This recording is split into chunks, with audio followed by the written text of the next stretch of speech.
This is lesson number 5, Bellows for the Bullock, and this lesson is from BA semester 2nd English. Title bellows for the bullock का मतलब है बैलों के लिए चीख या बैलों के लिए आर्तनाद। इस लेसन के फर्स्ट पार्ट को हम पिछली वीडियो में कवर कर चुके हैं, जहां हमने इस लेसन को दोबारा आगे से स्टार्ट 54 पेज से आज मैं स्टार्ट करूंगी। और यहां से इसको स्टार्ट करने से पहले हम डिस्कस कर लेते हैं कि पेज नंबर 53 तक हमने क्या रीड किया था।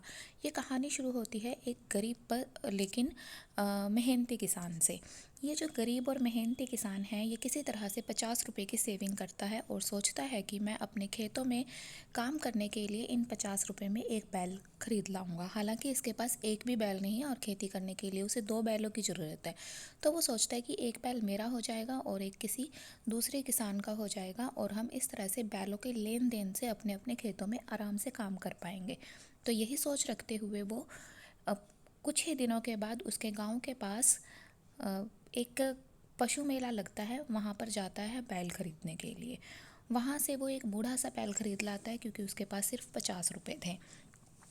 और जब वो वापस आता है तो रात का टाइम है, इसीलिए वो रास्ते में एक दहानी को देखकर, यानी कि खेतों के बीच में एक घर को देखकर रुक जाता है। सोचता है कि ये किसी किसान का घर है और रात यहीं पर बिताऊंगा। लेकिन अनफॉर्चुनेटली वो जो दहानी थी वो ठगों का घर थी। वहाँ पर एक बूढ़ा ठग अपने 4 बेटों के साथ रहता था। अब ये जो किसान है ये उनके पास बैठ जाता है, उनके पास रुक जाता है और चारों ठग प्लानिंग करते हैं, पांचों ठग, कि किस तरह से इस बेचारे किसान को लूटा जाए। तो उनमें से एक ठग कहता है कि तुम अपना जो ये बैल है हमें बेच दो। किसान सोचता है कि अगर मुझे कुछ 20-30 रुपए का बेनिफिट हो जाता है तो अच्छी बात है, और मैं अपना ये जो बैल है ये बेच देता हूँ। फाइनली जब किसान डिसाइड कर लेता है बैल बेचने के लिए, तो बात होती है कि कितना प्राइस रखा जाए।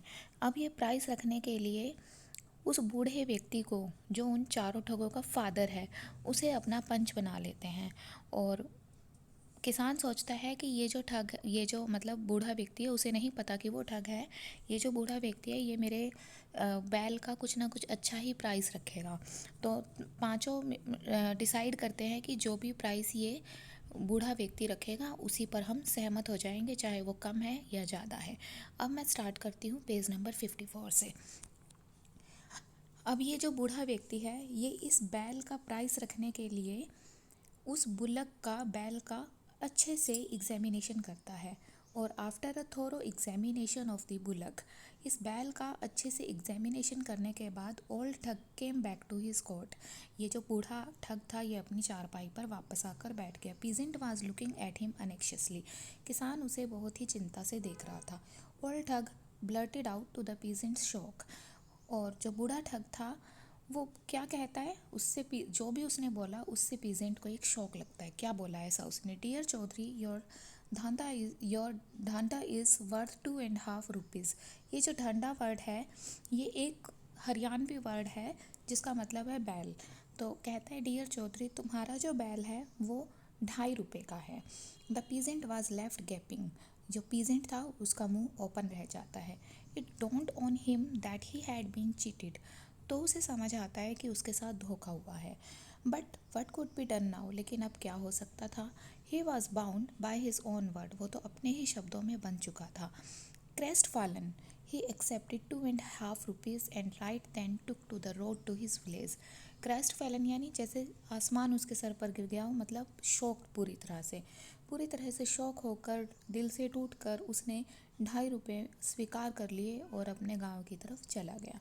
When he reached home, जब वो घर पहुंचता है, चौधराइन आस्क्ड, उसकी वाइफ उससे पूछती है, haven't you bought a bullock, क्या तुमने बैल नहीं खरीदा? चौधरी सैड, चौधरी ने कहा, I did by one, got cheated on the way, मैंने खरीदा था लेकिन रास्ते में धोखा हो गया। ठग swept clean the fruit of my sweat and labour, sweat and labour मतलब मेहनत और पसीने का। ठगों ने मेरी मेहनत और पसीने के फल को खा लिया। वो भी गॉन, और अब वो दुख से भरा हुआ था। चौधराइन वाज शॉक्ड, चौधराइन काफ़ी शौक में थी। You are quite a wise person, how could you be cheated, और वो कहती है कि तुम बहुत ही वाइज हो, तुमसे कैसे धोखा हो सकता है। The Chaudhary told her everything, Chaudhary ने उसे सारी बातें बताई। Crude and crass cheating was too much to digest. लेकिन ये जो चीटिंग थी ये सहने लायक नहीं थी। In the night still smarting and in deep turmoil he kept tossing around the court. अब रात का टाइम था, वो अभी भी जाग रहा था और एक उलझन के अंदर था और वो चारपाई पर करवट ले रहा था। Not a Wink for long, बहुत लंबे टाइम तक उसको एक झपकी भी नहीं आई। ही आर्डेंटली wanted to teach a lesson to those thugs.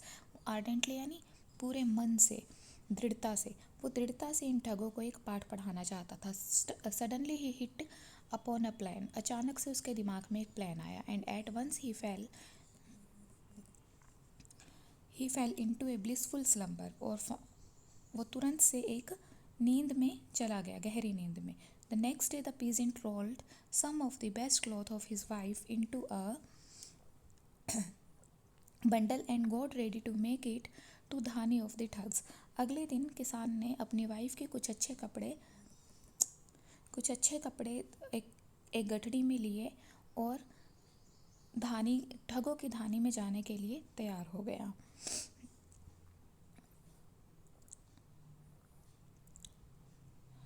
Wither to ask the Chaudhrain.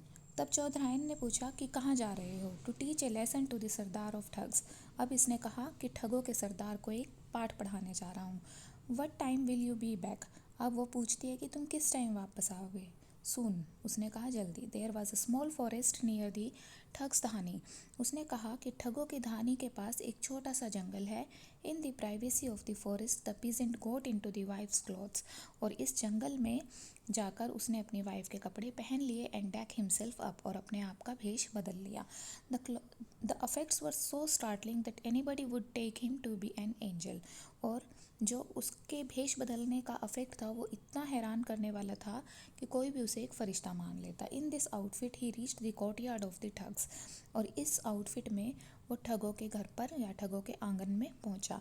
Finding a woman in their home the old man and his sons became very happy. जैसा कि वो वुमेन के कपड़ों में था तो और भेष में था, तो ओल्ड मैन और उसके बेटे एक वुमेन को अपने घर पर देखकर काफ़ी खुश हो गए। None of the sons was married. इनमें से कोई भी बेटा मैरिड नहीं था। Who would consign their daughter to their home of thugs. क्यों नहीं था मैरिड? क्योंकि कौन होता जो अपनी बेटी को इन ठगों के घर पर भेज सकता था या मैरी कर सकता था। The women her face wrapped up in a well. इस वुमेन ने अपना चेहरा घूंघट में ढक रखा था। वाज वीपिंग, और रो रही थी। कौन थी ये वुमेन? किसान खुद था। She laid bare her misery. उसने अपनी जो दुख था वो वहाँ व्यक्त किया। और क्या बताया? I have been turned out from my home by my husband. मुझे मेरे घर से मेरे हस्बैंड के द्वारा निकाल दिया गया है। And now I have no place to go into this wide world. और क्या कहती है कि मुझे इस पूरे संसार के अंदर अब कोई जगह रहने के लिए नहीं है। Eldest son sad. सबसे बड़े बेटे ने कहा, वाई आर यू वरीड। तो तुम चिंता क्यों करती हो? Consider this to be your own home. इसे अपना ही घर समझो। But how can I live here. लेकिन मैं यहाँ कैसे रह सकती हूँ? Marry me, he said. तो उसने तुरंत से कहा कि मुझसे शादी करके। And the rest three spoke together. और बाकी तीनों ने भी इकट्ठे कहा, why should she marry you. तुमसे शादी क्यों करेगी? आर वी अगली, क्या हम सुंदर नहीं हैं? इस तरह से उनके बीच एक लड़ाई स्टार्ट हो जाती है। देयर एंश्यूड मतलब स्टार्ट होना, एक क्वारल अमंग द ब्रदर्स। इस तरह से उन भाइयों में एक लड़ाई शुरू हो जाती है। None ask for the father to mediate. किसी ने भी अपने फादर को बीच बिचौलिया करने के लिए नहीं कहा। दे वर afraid of letting the matter go to the seasoned schemer for he would know doubt immediately stake his claim. क्यों नहीं कहा इन्होंने अपने फादर को मध्यस्थता करने के लिए? क्योंकि उन्हें डर था कि उनके फादर एक सीजन्ड स्कीमर हैं, बड़े धोखेबाज हैं, और इसमें कोई संदेह नहीं था कि वो तुरंत से अपना दावा उस वुमेन पर कर देंगे। When the quarrel grew heated the woman said. जब क्वारल बहुत ज़्यादा बढ़ गई, लड़ाई ज़्यादा बढ़ गई, तो वुमेन ने कहा, वाई आर यू क्वारलिंग। तुम क्यों झगड़ रहे हो? Let me see set you a test. मैं तुम्हें एक टेस्ट देती हूँ। Let the best win my hand. और जो सबसे अच्छा होगा उस टेस्ट में वही मेरा हाथ जीत जाएगा। All right, all of them said aloud. सभी ने जोर से कहा कि ठीक है। Listen then. अब किसान कहता है, ध्यान से सुनो।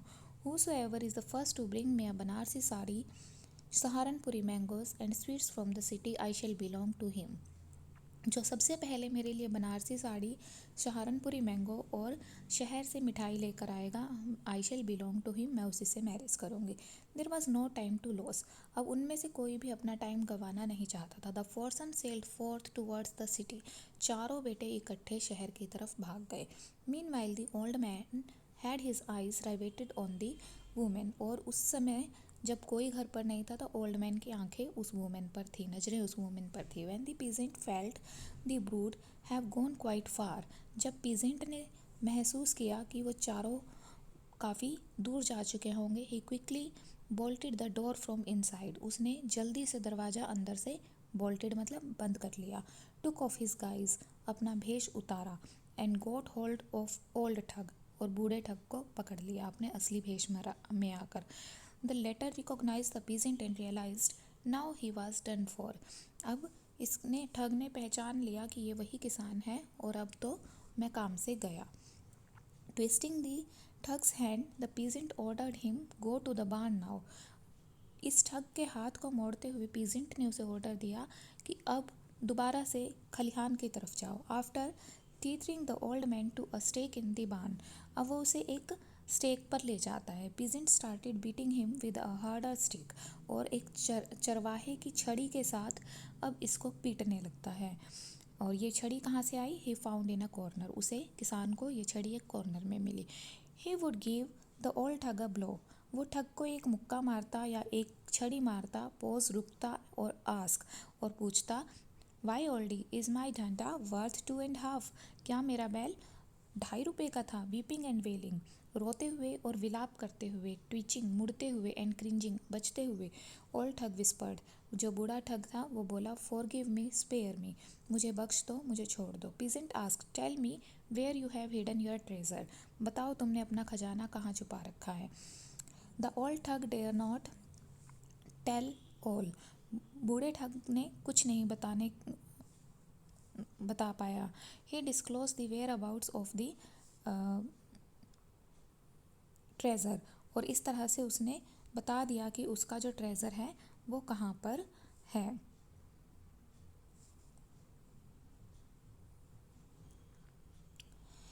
Could the thug dare not at all tell all? He disclosed the whereabout of the money hidden in the house, and the peasant found the treasure. Peasant ने treasure लिया, money Lee, and shoved the money into his bundle.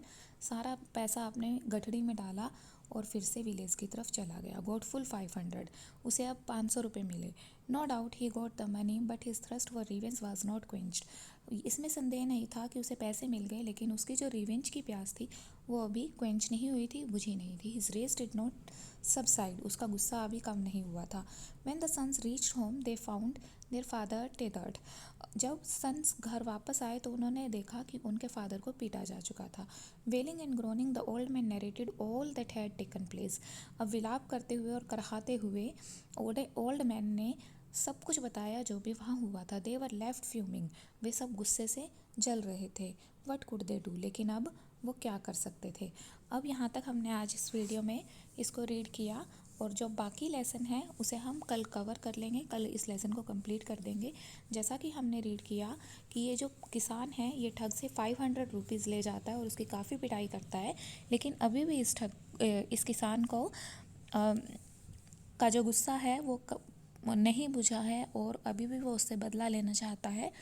और next भाग में, इस video के, इस lesson के next भाग में हम रीड करेंगे कि ये जो किसान है ये हकीम बनकर आता है, क्योंकि अभी उसने उसकी काफ़ी पिटाई की है और उसको पता है कि इसे दवाई की ज़रूरत है। तो अब ये हकीम बनकर आता है और किस तरह से फिर से इनसे रिवेंज लेता है वो हम नेक्स्ट पार्ट में रीड करेंगे।